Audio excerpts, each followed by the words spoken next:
AKB मराठीच्या दुपारच्या बातमीपत्रात आपले स्वागत आहे। तर सर्वप्रथम बघूया आजच्या ठळक घडामोडी।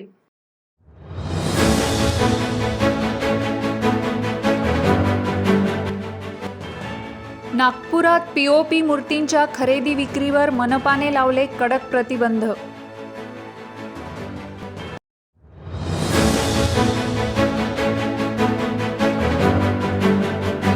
मनपा अंतर्गत येणाऱ्या लाल बहादूर शास्त्री शाळेतील पटसंख्या वाढविणाऱ्या शिक्षकांचा महापौरांच्या हस्ते सत्कार।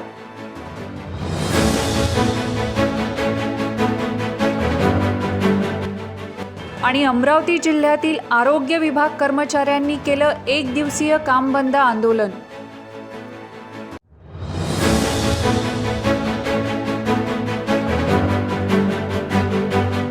आजच्या ठळक घडामोडींनंतर आता सविस्तर वृत्त। नागपूर शहरात गणेशोत्सव दरम्यान निर्बंध पाळण्यात यावे याची जबाबदारी नागपूर महानगरपालिकेची असून पीओपी मूर्तीच्या खरेदीच नाही तर विक्री दोन्हीवर प्रतिबंध लावण्यात आले आहेत। तसेच कोणत्याही दुकानात पीओपीची मूर्ती आढळली तर त्यांना तात्काळ जप्त करून दुकानाला सील करण्यात येईल। यासाठी पोलीस प्रशासन सज्ज झाले असून हे निर्देश महापौर दयाशंकर तिवारी आणि मनपा आयुक्त राधाकृष्णन बी यांनी स्पष्ट स्वरूपात दिले आहेत। गणेशोत्सव हमारे दरवाजे पर खड़ा है और 1 वर्ष की प्रतीक्षा के बाद गणराया हमारे घर पधार रहे हैं। नागपुर महानगर पालिका ने 2012-13 में एक इनिशिएटिव लिया था कि गणेशोत्सव जो है पर्यावरण पूरक होना चाहिए। 2013 में महानगर पालिका ने एक कानून बनाया था और वह कानून को अब केंद्र सरकार ने स्वीकृत कर लिया और अपने कानून में महानगर पालिका का भी उल्लेख किया है। संपूर्ण देश में पीओपी की गणेश मूर्ति पर प्रतिबंध लगाया गया है। पीओपी की जो मूर्ति है ये पानी में घुलती नहीं है, इससे भगवान की विडंबना भी होती है, अपमान होता है और कहीं ना कहीं हमारी भावनाएं भी आहत होती है और जल स्तोत्रों पर भी उसका विपरीत असर पड़ता है, जिससे जलचरों को और पानी के उन स्तोत्रों को जो तालाब में पुनः भरण का काम करते हैं बहुत बड़े प्रमाण में वे उसे प्रभावित भी करती है। महानगर पालिका के जिस कदम को हमने शुरुआत की थी उसे केंद्र ने आज राष्ट्र में कानून के रूप में परावर्तित कर दिया है। आपसे निवेदन है कि इस वर्ष आप गणेशोत्सव पर्यावरण पूरक बनाएं, अपने घर में मिट्टी की मूर्ति की ही स्थापना करें। हम घर में जो मूर्ति बैठा ले वे 2 फुट से ऊंची ना हो और हम जो सार्वजनिक मैदान पर बैठा ले, सार्वजनिक स्थलों पर बैठा ले, सार्वजनिक मंदिरों के माध्यम से बैठा ले वो 4 फीट से ऊंची नहीं होनी चाहिए। साथ ही साथ ये मूर्तियाँ मिट्टी की ही होनी चाहिए। हम जो सजावट करें इस सजावट में भी हम थर्माकोल का और प्लास्टिक का वापर बिल्कुल ना करें, कारण यह भी पर्यावरण पूरक नहीं है और कानून के दृष्टि से दोनों के दोनों अपराध है। इस धरती के पर्यावरण को हमने बचाया तो हमारा जीवन सुरक्षित भी रहेगा और संरक्षित भी रहेगा। इसलिए पर्यावरण की रक्षा के दृष्टि से आप सभी लोग काम करें। हम गणेश जी को रोज़ निर्माल्य चढ़ाते हैं, ये निर्माल्य जल स्तोत्र में न फेंकें, हमारे घर में जमा रखें। महानगर पालिका के माध्यम से दोपहर के समय में आपके मोहल्ले से महानगर पालिका की गाड़ी घूमेगी और इन निर्माल्यों को एकत्रित करके उसे खाद में परावर्तित करने का काम करेगी। अर्थात देवताओं को अर्पित किया हुआ जो निर्माल्य है ये पैरों में ना पड़े, कचरे में ना पड़े और खाद के रूप में इस्तेमाल होकर के फिर से बगीचे में मट्टी में मिल करके फिर से नई प्रकृति का सृजन कर सके। इस प्रकार का नियोजन महानगर पालिका ने किया। आप कोशिश करें कि घर में छोटी मूर्ति है तो उसका विसर्जन भी घर में कर ले। एक प्लास्टिक के टब में या प्लास्टिक के बाल्टी में हम छोटी मूर्ति का विसर्जन करें तो वही मिट्टी हमारे घर में गमले के काम आ सकती है, पौधों के काम आ सकती है और जो गणराया हम घर से बाहर भेज देते हैं वो कहीं ना कहीं उस मिट्टी के रूप में हमारे वर्ष भर अपना आशीर्वाद देने के लिए हमारे घर में उपलब्ध रहेंगे। तो क्यों ना हम कोशिश करें एक बार सक्षमता से कि इस वर्ष का गणेशोत्सव जो होगा वो 100% पर्यावरण पूरक गणेशोत्सव होगा। प्रकृति के साथ सौहार्द निर्माण करने वाला गणपति होगा।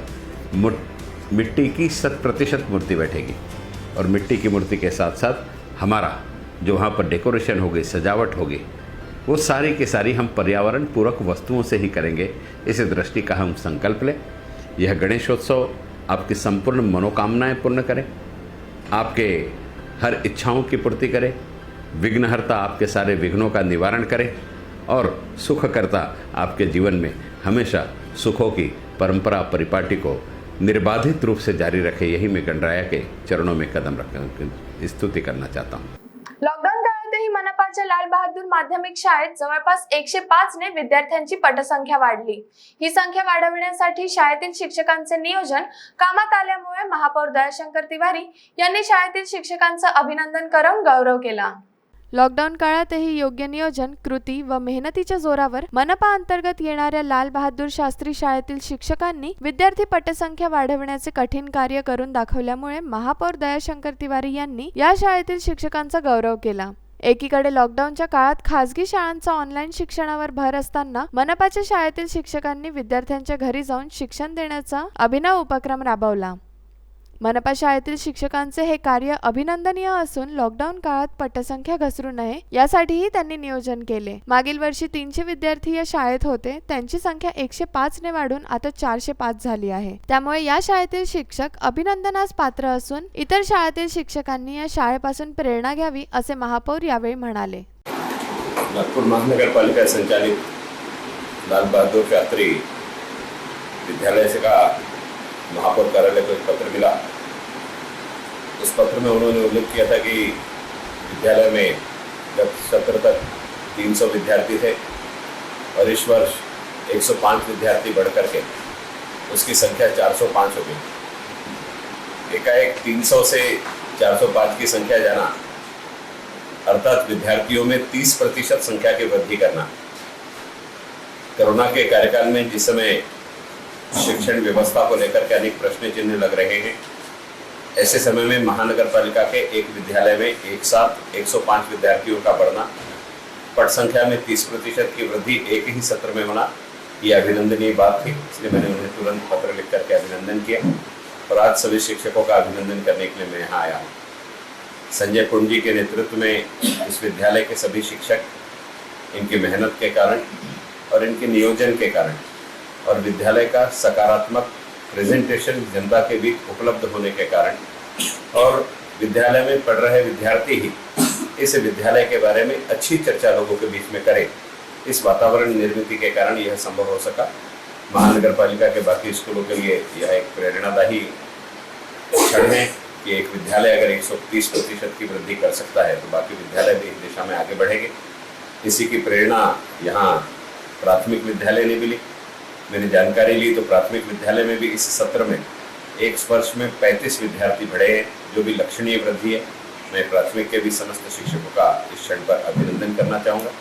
महानगरपालिका के बाकी विद्यालयों ने इनसे प्रेरणा लेकर के इसी दृष्टि से आगे काम करना चाहिए, ऐसी अपेक्षा करूँगा। समस्त लाल बहादुर की टीम का मैं फिर से अभिनंदन करता हूँ। वेळेवर पगार मिळत नसल्याने अमरावती येथील आरोग्य विभागातील कर्मचाऱ्यांनी जिल्हा परिषदेसमोर एक दिवसीय काम बंद आंदोलन केले। अमरावती जिल्हा परिषदेअंतर्गत आरोग्य विभागातील कर्मचाऱ्यांचे पगार गेल्या 2 वर्षांपासून वेळेवर होत नसल्याने जिल्ह्यातील आरोग्य विभागातील कर्मचाऱ्यांना मोठ्या प्रमाणात त्रास सहन करावा लागत आहे। त्यामुळे प्रशासनाचे लक्ष वेधण्यासाठी त्यांनी जिल्हा परिषदेसमोर एक दिवसीय काम बंद आंदोलन करून उपोषण केले।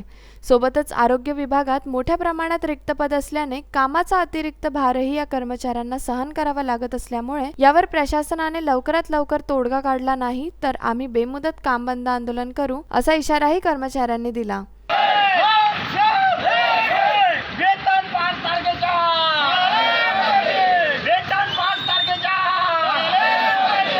आम्ही सर्व कोरोना योद्धा, सर्व संवर्गीय आरोग्य कर्मचारी मागील 2 वर्षापासून आमचे वेतन 15 ते 25 तारखेलाच होत आहेत। याला संपूर्ण जबाबदार येथील जिल्हा आरोग्यकारी व त्यांच्या प्रशासन आहे। आमच्या कोरोना योद्ध्याचे अनेक मागण्या, कालबद्ध पदोन्नती, वेतन, त्याचप्रमाणे बदल्या जे होतात, बदल्यामध्ये कार्यमुक्त करण्यात आलेले मेडगाडमधून 8-10 वर्ष बदल्या झाल्यानंतर त्यांना कार्यमुक्त करण्यात आलेले नाही, अशा अनेक मागण्या असल्यानंतर सुद्धा आम्ही फक्त एका मागणीसाठी येथे सगळे कर्मचारी 1.5 वर्षानंतर सतत अहोरात्र सेवा दिल्यानंतर येथे जमलेलो आहे। कारण अनेक मागण्या दिल्यानंतर माननीय जिल्हा आरोग्याधिकारी यांच्या कारभारात, त्यांच्या प्रशासनाने त्यांच्या कारभारात काही झालेलं नाही। वेतन या महिन्यात तर 31 तारखेला झालं, जुलैचं वेतन आहे 31 तारखेला झालं। प्रत्येक माझ्या कर्मचारी बंधू भगिनींवर लोन आहे, हाऊसिंग लोन आहे, म्हाताऱ्या आईवडिलांचे आजारपण आहे, मुलांचे उच्च शिक्षण आहे। कसं आम्ही सहन करायचं? रोजचं लसीकरणाला माझी NM, MPW, HA, HV विस्तार अधिकारी रोजचे पेट्रोल हा 200-300चा लागतो. 200-300चा लसीकरण एका दिवसाला 1 MNM MPW सगळे कर्मचारी करत आहे. रोजचे 200 ते 300 रुपयाचा पेट्रोल लागत आहे. त्याच्यात हे निर्लज्ज ढेपाळलेलं प्रशासन यांच्या जीव तरी रेंगत नाही. आमचे वेतन एवढा उशिरा झाल्यामुळे त्याचा भूदंडसुद्धा आमच्यावर बसत आहे. याला जबाबदार संघटनेच्या मते जिल्हा आरोग्य त्यांच्या प्रशासनाने असे ठाम मत आहे. यांनी जर यांच्या सुधारणा झाली नाही आणि आमचे वेतन 5 तारखेचा आज झाले नाही, यानंतर याच्याही पेक्षा तीव्र आंदोलन करणार. येथे संपूर्ण जिल्ह्यातले मेळघाटपासून सर्व कर्मचारी येथे गेल्या 2 वर्षापासून आम्ही कोविडमध्ये सतत अहोरात्र काम करत आहे, डे नाईट ड्युट्या करत आहे आणि आमचे वेतन 2 वर्षापासून 2-2 महिन्यानंतर एकाच महिन्याचे वेतन होत आहे. आणि त्यामुळे आम्हाला महिलांना ड्युटी तर रोजच करावी लागते, एकही दिवस सूट नाही आहे. कारण आम्ही कोरोना योद्धा म्हणून आमची गणना केल्या जात आहे. पण आमचे वेतन हे 5 तारखेच्या आत व्हायला पाहिजे, पण ते 15 ते 31 तारखेच्या दरम्यान होत आहे. आणि प्रत्येक महिलेला किंवा आरोग्य सेवकांना, पुरुष मंडळींना सगळ्यांना आपलं घरदार चालवावं लागते. सर्वांवर कुटुंबाच्या जबाबदाऱ्या आहे. तर प्रत्येक ठिकाणी आम्हाला आर्थिक झड पोहोचते आणि त्यामुळे आणि कामं तर आमचे सुरूच आहे. त्यामुळे आमचं मानसिक म्हणजे आर्थिकचाही मानसिक ताण आमच्यावर येतो आणि कामाचाही. याची प्रशासनाने दखल घ्यायला पाहिजे आणि आमचे मानसिक आरोग्य व्यवस्थित राहील त्यासाठी आम्हाला आमचे वेतन हे 5 तारखेच्या आतच व्हायला पाहिजे. आणि कामही एवढे वाढवून दिलेले आहे आणि रिक्त पदंसुद्धा खूप जास्त आहे. त्याच्यामुळे एका आरोग्य कर्मचाऱ्यावर 2-2 पदांचा भार देत आहे. तर त्यामुळे आमच्या ज्या मागण्या आहे, आम्ही किती 2 वर्षापासून आंदोलन करत आहे, तर त्या मागण्या आमच्या लवकर निकाली काढण्यात याव्या. नाहीतर यानंतरही आम्ही पूर्ण आरोग्य कर्मचारी आता 1 दिवसीय काम बंद आंदोलन केलं, यानंतर आम्ही तीव्र काम बंद आंदोलन करू, बेमुदत संपावर जाऊ. मंगळवारी रात्री बुलढाणा जिल्ह्यात सर्वत्र मुसळधार पाऊस आल्याने गावातील पैनगंगा नदीला पूर आला असून खामगावमध्ये 4 इंचापेक्षा जास्त पाऊस आल्याचा अंदाज वर्तवला जात आहे.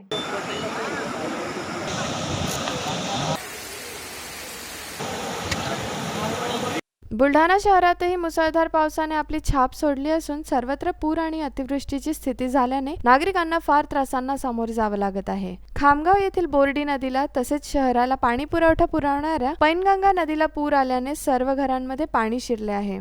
तसेच मोराळा तालुक्यात पावसाचे तांडव माजल्याने पिकांचे नुकसान फार मोठ्या प्रमाणात झाले असून नुकसानीची पाहणी करून पंचनामे करण्याचे आदेश देण्यात आले आहे, अशी माहिती बुलढाणा आमदार संजय गायकवाड यांनी दिली. यावर्षी पावसाळा सुरू झाल्यापासून मोताळा तालुक्यामध्ये दुष्काळ पडतो की काय अशा प्रकारची स्थिती होती. परंतु आज पहाटेपासून जवळपास 3.5 तास पावसाने धोधो बरसला आणि इतका बरसला की कदाचित 15-20 वर्षाचं रेकॉर्ड त्याने यावर्षी तोडलं. एकही मोताळा तालुक्यातली नदी अशी नाही की जी दुथडी भरून वाहत आहे आणि त्याच्यामुळं नद्यांचं पाणी हे शेतांमध्ये उधळलं आणि नदीकाठची जेवढी शेती आहेत ती संपूर्ण त्या ठिकाणी खरडून गेली. पिकाचं प्रचंड नुकसान झालं आणि त्यात अनेक घरं देखील नदीकाठची वाहून गेलीत. प्रत्येक गावच्या नदी ज्या नदीकाठावर गाव आहे त्या प्रत्येक गावाला विळखा बसलेला आहे. सुदैवाने याच्यामध्ये कुठेही जीवितहानी झाली नाही आणि म्हणून ताबडतोबीनं कलेक्टर साहेब, BNCचे executive engineer, PNC deputy engineer, तहसीलदार यांना ताबडतोबीनं सगळ्या शेतकऱ्यांच्या नुकसानाचे पंचनामे करून ताबडतोबीनं त्यांना नुकसान भरपाई देण्याबाबतच्या सूचना या ठिकाणी देण्यात आल्या. रस्त्यांमध्ये गाळ आणि लाकडं, झाडं वगैरे आल्यामुळे ती रस्ते खोळंबलीत, ते देखील ताबडतोबीनं मोकळं करण्याच्या सूचना आपण या ठिकाणी दिल्या आणि विश्वास आहे की 2-3 दिवसामध्ये ह्या सगळ्या प्रकारची पंचनामे करून सन्माननीय मुख्यमंत्री उद्धवसाहेब ठाकरे यांच्याकडे सगळा अहवाल पाठवून ताबडतोबीनं शेतकऱ्यांना मदत कशी मिळते असे प्रयत्न केले जातील. या सगळ्या प्रक्रियेतून शेतकऱ्यांनी हातबंद होता पुन्हा एकदा उमेदवारी उभं राहावं, कारण नुकसान प्रचंड झालेलं आहे. कदाचित तेवढी भरपाई होऊ शकणार नाही, परंतु जेवढी काही करायची तेवढी करायचा प्रयत्न आम्ही करणार आहोत. काल रात्रीपासूनच मोताळा तालुक्यामध्ये प्रचंड प्रमाणात पाऊस या ठिकाणी कोसळलेला आहे आणि कमी कालावधीमध्ये जास्त पावसाचं या ठिकाणी आगमन झाले आहे. त्याच्यामुळे शेती जी आहे ती काही ठिकाणी भाग जो आहे तो खरडून गेलेला आहे. काही ठिकाणी जे पूल आहेत पुलांवरून पाणी गेलेलं आहे. त्याच्यामुळं वाहतूक आणि जनजीवन जे आहे ते विस्कळीत झालेलं आहे. त्या ठिकाणी सन्माननीय आमदार साहेब यांनी भेट दिलेली आहे आणि त्यांनी ज्या सूचना दिलेल्या आहेत त्यानुसार ज्या शेतकऱ्यांचं नुकसान झालेलं आहे त्या सर्वांचा या ठिकाणी पंचनामा करण्यात येईल आणि शासनाच्या स्तरावर मदतीसाठी अहवाल पाठवण्यात येईल. आपल्या वडिलांच्या निधनानंतर त्यांचा मूर्ती बनवण्याचा कारखाना टिकावा व त्या कारखान्याचं नाव वाढावं यासाठी चेंबूर येथील 5 बहिणी मिळून चालवत आहेत गणेश कला मंदिराचा वारसा. बघूया याबाबत एक खास रिपोर्ट. गेल्या 50 वर्षांपासून चेंबूर परिसरात ही गणेश कार्यशाळा सुरू असून इथे मोठमोठ्या गणपतीच्या मूर्तींना आकार दिला जातो. मागील 2 वर्षांपासून कोरोनामुळे गणेशाच्या मूर्तीला आकार देता आला नाही. मात्र यंदा सरकारने दिलेल्या 4 फुटाच्या निर्बंधामध्ये गणेश मूर्तिकारांना थोडासा दिलासा मिळाल्यामुळे वडिलांच्या निधनानंतर चेंबूरमधील या 5 बहिणी आपल्या वडिलांचं काम त्यांच्या पाठीमागे चोख पार पाडत आहेत. या 5ही जणी सुशिक्षित असून सुद्धा केवळ वडिलांच्या कारखान्याचं नाव वाढवण्यासाठी हे कार्य करत आहेत. वडिलांचा हा वारसा त्यांना कायम जपायचा असून त्यासाठी या 5ही बहिणींनी एकत्रित येऊन या गणेश कला केंद्राला पुढे घेऊन चालायचं ठरवलेलं आहे आणि त्यांची पुढील पिढीसुद्धा हेच काम करणार असल्याचं त्यांनी सांगितलं. महिलांनी हा क्षेत्रात आवर्जून उतरला पाहिजे, कारण की आता कुठलीही गोष्ट अशी नाही आहे की जी आपण करू नाही शकत. छोट्यातली छोटी मोठी गोष्ट, डोळ्यांपासनं धोतर नेसवण्यापासनं रंगकाम, सगळं प्लॅस्टर, माती, सगळी कामं मुली करू शकतात आणि त्यांनी केलंच पाहिजे. मूर्तीकडे जसं माझा लहानपणापासूनच कल होता, म्हणजे बाबा जसे करत होते तसं मी जस्ट 5वी-6वी पासून आम्ही हे काम करायला सुरुवात केली. ते अजूनपर्यंत करतोच हे काम. 54 चालू झाले आणि बाबा जसे चालू होते खूप म्हणजे माणसांना जपून सगळ्या मंडळांना सांभाळून सगळं चालू होते. कधी कोणी पहिल्या सुरुवातीच्या काळामध्ये पैसे नसायचे लोकांकडे, 1-1 वर्ष पैसे न देता सुद्धा मूर्त्या घेऊन गेलेत, त्यांनी नंतर पैसे आणून दिले. अशा गोष्टी होत्या तेव्हा. आर्थिक परिस्थिती खूप खराबच झालेली आहे सध्याला, कारण की गेल्या वर्षी तर अजिबातच गणपती झाले नाही, त्यात किमान यंदा थोडेफार तरी आहेत. मुझे 20 साल हो गए मैं यहाँ पे काम कर रही हूँ.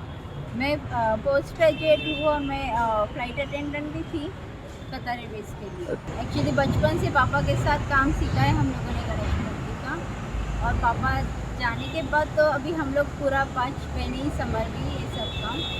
और पापा के साथ ही हम लोगों ने पूरा स्टार्ट किया था, स्टार्ट टू एंड. गणेश मूर्ति बनाने से गणेश मूर्ति का पूरा पेंटिंग, पूरा फिनिशिंग, फाइनल फिनिशिंग सब सीख के ही हम लोगों ने ये कोविड तो बहुत दर्दनाक ही बोल सकते हैं हम लोग, क्योंकि यहाँ पे 30 से ज़्यादा वर्कर्स काम करते थे जो अभी 3 पे ही आ गए हैं. बाकी सब वर्कर्स ऐसे ही यहाँ वहाँ छोटे मोटे काम कर रहे हैं. हमारा बहुत सारा फाइनेंशियल लॉस हो गया है, क्योंकि बड़ी जो मूर्तियाँ थी वो कट के छोटा मूर्ति बिठाने लगे सब लोग, क्योंकि गवर्नमेंट का JR ही वैसे है कि 4 फुट ही बिठाना है, 4 फुट से बड़ा नहीं चाहिए. इसकी वजह से बड़ी मूर्तियाँ नहीं बनी, 4 फुट की बनी है, तो उससे भी बहुत फ़र्क पड़ता है फाइनेंस पे. पापा का नाम तो पहले से ही था, लेकिन इससे आगे अभी हम लोग भी लेके जाएंगे आगे, और हमारे बच्चे भी लेके जाएंगे जो अभी से सीख रहे हैं कि कैसे गणपति कलर करना है, कैसे बनाना है. तो ये ऐसे ही पापा का नाम ऐसे ही आगे जाएगा, पापा के सिवा और कोई नाम नहीं लगेगा. बहुत अच्छा फील होता है. उल्टा हम लोग तो महिलाओं को बोलते हैं कि आओ और करो करके. ये जो काम है सिर्फ पुरुषों के लिए नहीं बना है, महिलाओं के लिए भी बना है. हम लोग खुद कर रहे हैं, हम लोग हर चीज़ करते हैं. अगर 20 फुट का भी गणपति रहेगा तो हम लोग खुद ऊपर चढ़ के काम करते हैं. तो महिलाओं को हम लोग और बुलाते हैं कि करो. हम लोग वर्कशॉप भी रखते हैं महिलाओं के लिए कि आप आओ और सीखो और हेल्प करो. एक्चुअली पापा जाने के बाद बहुत हार्ड था संभालना. सिर्फ लेडीज़ ही थे, हम लोग 5 बहनें थी. तो फिर भी मंडल वालों ने भी हमें बहुत अच्छे से सहकार्य किया. मंडल वालों का साथ था, 5 बहनें साथ थी, और हे इसलिए तो अभी ये सब बहुत बड़ा हो गया और आगे चल रहा है. लहानपणापासूनच आम्हाला पप्पांबरोबर काम करायची सवय होती. आम्ही 5ही जण सुट्टी पडली की कारखान्यात वर्कशॉपमध्येच काम करायचो, त्यामुळे ती आवड निर्माण झाली होती. आणि आत्ताच्या स्थितीला सांगायचं म्हटलं तर सगळीजण आम्ही 5ही जण चांगल्या वेगवेगळ्या पोस्टला काम करू शकतो आणि करतोय. पण 2 ते 3 महिने आम्ही कंपल्सरी सुट्टी तिकडे टाकून इथेच असतो. म्हणजे आम्हाला हा जो पप्पांना हा कारखान्याला आत्ता 53वं वर्ष चालू आहे हे. पप्पांना जाऊन 5 वर्ष झाली, आणि पप्पा गेल्यानंतर जो लोड आमच्यावर पडलेला आहे. पप्पा असताना पहिलं कसं करायचं तेव्हाही काम. आम्हाला स्वतः 25 ते 30 वर्ष झाली स्वतः काम करून, इंडिपेंडेंटली काम करून सुद्धा आम्ही 5ही जण. पण पप्पा असताना कसं एक टेन्शन नसायचं. पप्पा गेल्यानंतर जो लोड पडला ना आमच्यावर, म्हणजे मंडळांना कसं हँडल करायचं, पर्सनली जाऊन त्यांच्याशी कसं बोलायचं, त्यांना जो मॉडेल पाहिजे तो आपल्याला देता येईल की नाही, हे टेन्शन राहायला लागलं. मग नंतर आता हळूहळू आम्ही 5ही जणं मिळून, म्हणजे जरी वेगवेगळ्या फील्डमध्ये असू तरी 5ही जणं बरोबर 3 महिन्यासाठी आम्ही इथे येतो. गणपतीची सगळी जबाबदारी, जो वारसा पप्पांचा जो आम्हाला 53 वर्ष झालेत, आम्हाला 100 वर्ष पूर्ण करायचं आहे. हे आम्ही ठरवलं आहे 5ही जणांनी म्हणून की आम्हाला कसंही करून त्यांचं नाव पुढे घेऊन जायचं आहे. बाबी बांदेकरांचा कारखाना आम्हाला 100 वर्षाच्या पुढे घेऊन जायचं. कोविडच्या आधी कारखाना खूपच म्हणजे मोठ्या मूर्त्या आमच्या जवळजवळ 250-300 असायच्या, जे आत्ता ह्या ह्याच्यामध्ये एकदमच कमी झालेले आहेत, 100-200 पर्यंतच गेलेले आहे. आणि छोट्या मूर्ती जिथे 350-400 गणपती असायचे तिथे आता 200-250 आहेत. म्हणजे टोटल तो नाही म्हटलं तरी 300-350, म्हणजे अर्ध्यापेक्षाही कमी गणपती झालेले आहेत. म्हणजे कोरोनामुळे आर्थिक स्थिती खूपच ढासळलेली आहे असं म्हटलं तरी चालेल. म्हणजे जसं आमच्यावर हे झालं आहे तसं आमचे वर्कर्सही खूप हे झालेले आहेत. तिथे 30 वर्कर्स काम करायचे, तिथे आता 3 वर्करला घेऊन आम्हाला काम करायला, तर वर्कर्सच नाही मिळत आहेत. वेळ झाली एका छोट्याशा ब्रेकची, भेटूया ब्रेक नंतर. बाय. सब जानना चाहते हैं मेरा फेवरेट कलर, मेरा फेवरेट डेस्टिनेशन, मेरी फेवरेट डिश, पर कोई ये नहीं पूछता कि फेवरेट डिश मैं बनाती कैसे हूँ. अरे यार, जिसे टेस्टी खाना पसंद है वो अच्छे टेस्ट तक पहुँच ही जाता है. सुरुचि मसाले, खाने में हो रुचि तो घर लाइए सुरुचि. अपने सपनों की उड़ान भरने की इच्छा तो हर किसी की होती है, पर पंख भी तो मजबूत होने चाहिए, जो देता है flywheel aviation academy. Flywheel aviation academy एक ऐसा इंस्टीट्यूट है जहां पर एयरलाइंस एंड एयरपोर्ट हॉस्पिटैलिटी और टूरिज्म मैनेजमेंट, साथ ही यहां campus interview, guidance by industry expert, practical training at airport, expert faculty, personal grooming जैसे कई सारे बेनिफिट्स आप पा सकते हैं. Flywheel aviation academy, 1 degree, 3 job opportunities. Flywheel Aviation Academy gives you a degree or diploma with a job. Flywheel Aviation Academy, 365 Gandhinagar, LAD College Square, beside Karnataka Bank, Nagpur. Break नंतर आपले स्वागत आहे. नागपुरातील ऐतिहासिक बडग्या मारबत मिरवणूक परंपरेला मागच्या वर्षापासून कोरोनामुळे ग्रहण लागलं आहे. मात्र पिवळ्या व काळ्या मारबतीची स्थापना नियमाप्रमाणे करण्यात आली होती. वाईट परंपरा, रोगराई व संकट समाजातून नष्ट करण्यासाठी हा मारबत उत्सव साजरा केला जातो.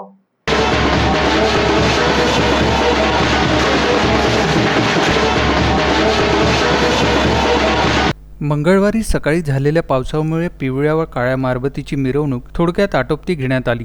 पिवळ्या व काळ्या मारबतीची मिरवणूक काढून नाईक तलाव परिसरात दहन करण्यात आले. कोरोनामुळे बडग्या मारबत उत्सवावर यावर्षी प्रतिबंध लावण्यात आले होते. त्यामुळे परिसरातील लोकांनी बडग्याचं दहन करून सर्व समस्यांना घेऊन जागे मारबत अशा घोषणा दिल्या.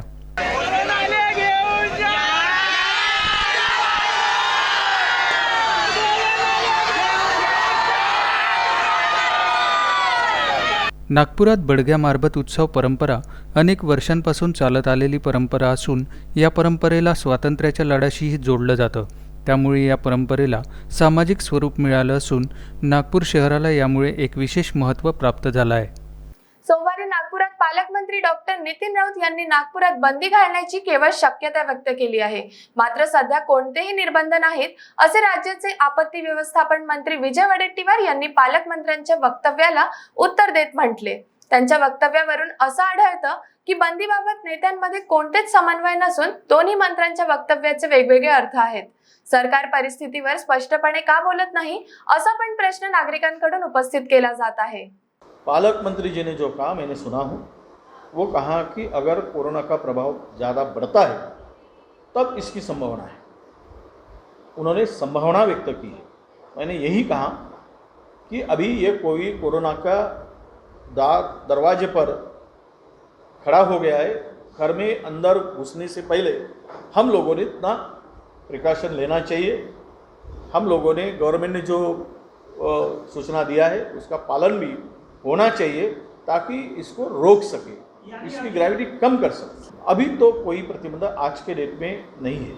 नागपूरच्या मानकापूर पोलिसांच्या पथकाने गस्ती दरम्यान मिळालेल्या गोपनीय माहितीवरून छापेमारी करून घातक शस्त्रांसह दरोड्याची योजना आखणाऱ्या 3 आरोपींना अटक केली असून या छापेमारी दरम्यान 2 आरोपी पळून जाण्यात यशस्वी झाले आहेत, ज्यांचा शोध पोलीस करत आहेत. आरोपींकडून 2 देशी माउजर्स आणि 8 जिवंत कारतूससह 1,43,318 रुपयांचा मुद्देमाल देखील जप्त करण्यात आला आहे.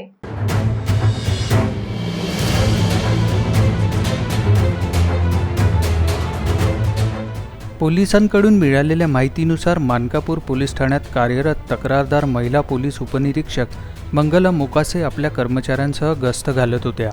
त्याचवेळी त्यांना गोपनीय माहिती मिळाली की मानकापूर परिसरातील इंडोर स्टेडियम बस स्टॉपच्या समोरच्या रोडवर कल्पना टॉकीजजवळ काही लोक संशयास्पद अवस्थेत शस्त्रासह जमले असून कुठेतरी दरोडा टाकण्याची योजना करत आहेत.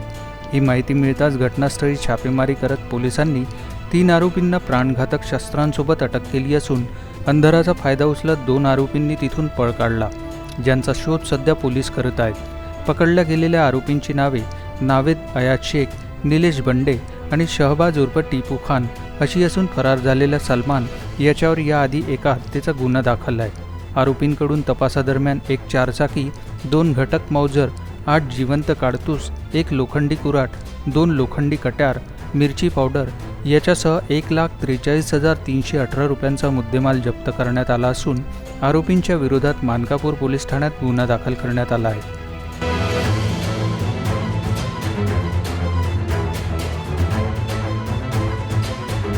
मानकापुर पुलिस स्टेशन की हद में जो ये घटना पुलिस ने एक बहुत बड़ा घटना होने से रोका है. इसके लिए पुलिस का जो अलर्टनेस है उसकी इम्पोर्टेंट भूमिका रही है.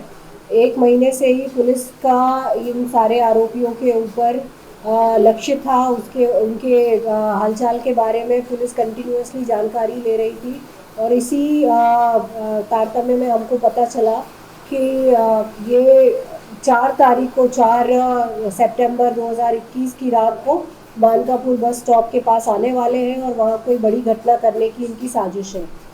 जब पुलिस ने रात को यहाँ पर चेकिंग की तो एक शेवरोलेट एवियो गाड़ी जो है सेकेंड हैंड, उस गाड़ी में हमको काफ़ी अस्त्र और शस्त्र मिले हैं, जैसे कि 2 बनावटी माउजर, साथ में 8 जीवंत कारतूस, 1 फारसा, 2 बेसबॉल बैट और उसी प्रकार 2 बड़े चाकू. ये सारा साहित्य और साथ में मिर्ची पाउडर भी मिला है, जिससे समझ में आता है कि ये बड़ी घटना अंजाम देने वाले थे. और अभी जब हमने टेक्निकल पूरा तपास किया है इसके बारे में, तब हमको ये निष्पन्न हुए सारे नाम जो इस साजिश में इन्वॉल्व थे. फिलहाल 2 आरोपियों को पुलिस ने हिरासत में लिया है. 3 आरोपी फरार हैं, इसलिए उनके नाम निष्पन्न नहीं किए जा रहे हैं. पुण्याच्या चाकण परिसरातील पहिली नेस्ट IVF सेंटरच्या उद्घाटनाला आले असताना आरोग्यमंत्री राजेश टोपे यांनी पत्रकारांसोबत चर्चा करताना सांगितले की IVF ही एक आधुनिक तंत्र पद्धती असून याने वांधत्वावर मात केल्या जाऊ शकते. तसेच IVF पद्धती आता फक्त शहरातच नाही तर ग्रामीण भागात पण उपलब्ध करून देण्यात आले आहेत.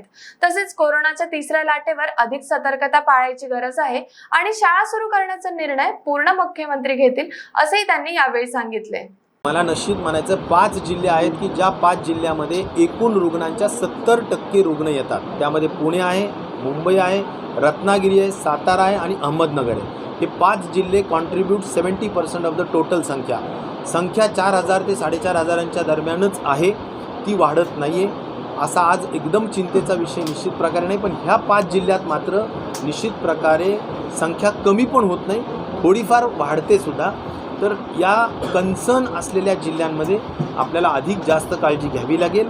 त्याच्यामध्ये 3T प्रिन्सिपलचा तर निश्चित प्रकारे पालन करावंच लागेल, परंतु कोविड अप्रोप्रिएट बिहेवियर, कोविड अनुषंगिक वर्तणूक याचासुद्धा अतिशय तंतोतंत वापर करावा लागेल असं मला वाटतं.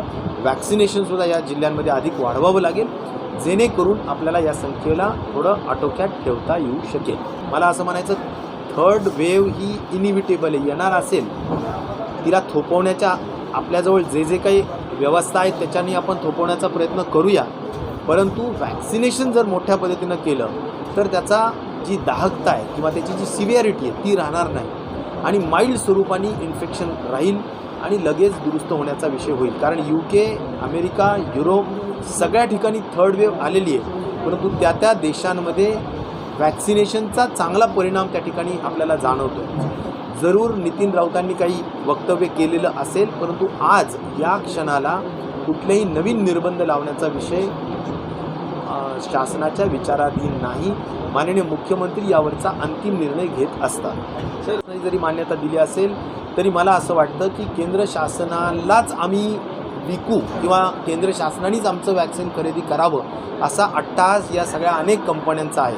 तरीसुद्धा आम्ही थेट राज्य शासन खरेदी करू शकतच नाही.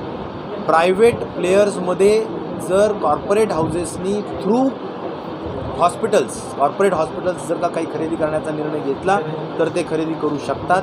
मला वाटतं त्या मार्गाने जर खरेदी होणार असेल तर निश्चित प्रकारे कॉर्पोरेट हॉस्पिटल्स आणि कॉर्पोरेट क्षेत्रातले जे काही लोक आहेत त्यांनी त्यासाठी प्रयत्न करावा. राज्य शासन त्यांना मदत करेल. नाही, IVFच्या पद्धतीच्या संदर्भात खरं तर एक आधुनिक तंत्रज्ञान आहे ज्याच्यामुळे वंध्यत्वावर मात करण्याच्या संदर्भातलं काम होऊ शकतं. आणि एक जो स्टिग्मा होता की नाही महिलांमध्येच दोष आहे, मला वाटतं त्याचा प्रॉपर ॲनालिसिस करण्याच्या संदर्भातली व्यवस्था या IVF सेंटरमध्ये असते. अचूक पद्धतीनं कुणामध्ये दोष आहे म्हणजे पतीमध्ये आहे पत्नीमध्ये आहे तो अचूक काढता येईल आणि त्याचा खऱ्या अर्थाने या सगळ्या गोष्टीमध्ये करता येते. या IVF आधुनिक तंत्रज्ञानाचा वापर आता नुसत्या मोठ्या शहरांपुरतं न राहता तो ग्रामीण भागामध्ये सुद्धा यावं किंवा तालुका प्लेसेसला ज्या ठिकाणी शहरीकरण झाले त्या ठिकाणी सुद्धा यावं. आणि आता ही जी काही IVFची खर्च आहे तो परवडणारा असावा या दृष्टिकोनातून काम होणं गरजेचं आहे. मला असं वाटतं की आज महात्मा ज्योतिबा फुले जन आरोग्य योजनेमध्ये याचा अंतर्भाव नाही किंवा राज्याच्या या जो काही MCHचा आमचा जो महत्त्वाचा कार्यक्रम असतो मॅटर्निटी चाइल्ड हेल्थ या संदर्भातसुद्धा आमचा या संदर्भातला खर्चाला सपोर्ट करण्याची व्यवस्था नाही. मला असं वाटतं येणाऱ्या काळात यालासुद्धा सपोर्ट करावा लागेल कारण साधारण 3.5% ते 5-10% जवळजवळ बंधत्वाचं प्रमाण पॉप्युलेशनमध्ये आहे. स्ट्रेस वाढत चालला आहे. मोठ्या पद्धतीनं जे काही बंधत्वाची कारणं आहेत ते सगळ्यांनाच माहिती आहेत की बऱ्याच मोठ्या पद्धतीनं उशिरा लग्न होण्याचे विषय असतील, काही तुमचे पोल्युशनचे विषय असतील, काही मोठ्या पद्धतीनं आपल्याला